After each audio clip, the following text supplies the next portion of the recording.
আমাদের মিছিল শুরু হয়ে গেছে, তাই প্রশাসনের কাছে অনুরোধ আপনারা সামনের দিকে মিছিল এগিয়ে যাচ্ছে, যাতে সামনে কোনো গাড়ি ঘোড়া দাঁড়িয়ে আমাদের মিছিলে প্রতিবন্ধকতা না সৃষ্টি করে তার নিশ্চয়তা প্রদান করবেন। প্রশাসনের কাছে অনুরোধ আমাদের মিছিল শুরু হয়ে গেছে, সামনে অনেক গাড়ি ঘোড়া দাঁড়িয়ে পড়ছে, যাতে আমাদের মিছিল নিয়ে যাওয়ার ক্ষেত্রে প্রতিবন্ধকতার সৃষ্টি করছে। তাই আপনাদের কাছে অনুরোধ আমাদের এই মিছিল যাতে আমরা সুশৃঙ্খলভাবে নিয়ে যেতে পারি, তার জন্য আপনারা সহযোগিতার হাত বাড়িয়ে দেবেন। আপনারা সকলেই অবগত আছেন আমাদের রাজ্য সম্পাদক পশ্চিমবঙ্গ আদিবাসী কল্যাণ সমিতি ছাত্র বিরোধী এবং আদিবাসী প্রতিবাদী কণ্ঠ মাননীয় অধ্যাপক কারসাল কিস্কুকে ছাত্র রাজনীতির নামে যেভাবে হেনস্থা করা হয়েছে, তার জন্য আমরা আজকে যে কর্মসূচি গ্রহণ করেছি তাতে দলে দলে যোগদান করুন এবং সাফল্যমণ্ডিত করে তুলুন। পশ্চিমবঙ্গ তথা সারা দেশ জুড়ে আদিবাসীদের প্রতি যেভাবে অন্যায় হেনস্থা এবং অবিচার বাড়ছে, তার প্রতিবাদে আমরা আজকে একত্রিত হয়েছি এবং যারা এই ষড়যন্ত্রের সঙ্গে যুক্ত তাদেরকে জানাই ধিক্কার।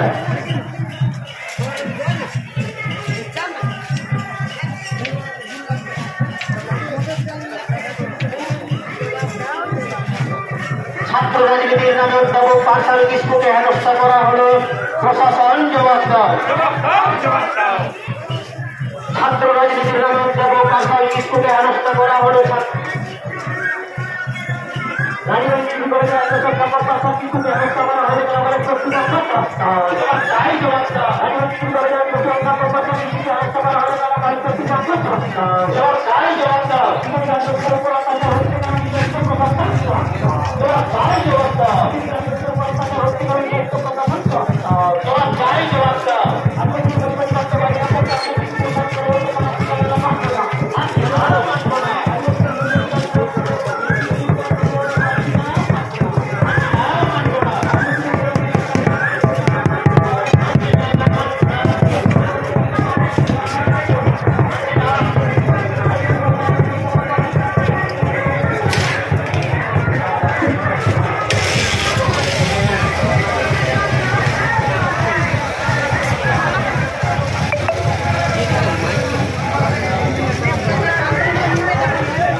অবিলম্বে গ্রেফতার করতে হবে।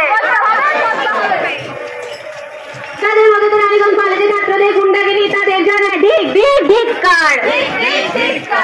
ছাত্র গুন্ডাগিরির পেছনে প্রকৃত মাথাদের খুঁজে শাস্তি দিতে হবে। এক বেশি খবর পরিবেশনকারী মিডিয়া সবাই জানায় ধিক্কার। আদিবাসীদের প্রতিবাদী কণ্ঠ অধ্যাপক কারসাল কিস্কুর কণ্ঠ মানছি না, মানব না।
প্রশাসন জবাব দাও, সব চাই জবাব দাও। টিডিপি কলেজে আদিবাসী অধ্যাপক পার্সন কিসকোকে হেনস্থা করা হলো কেন? প্রশাসন জবাব দাও, সব চাই জবাব দাও। আদিবাসীদের উপর অত্যাচার হচ্ছে কেন? প্রশাসন জবাব দাও, সব চাই জবাব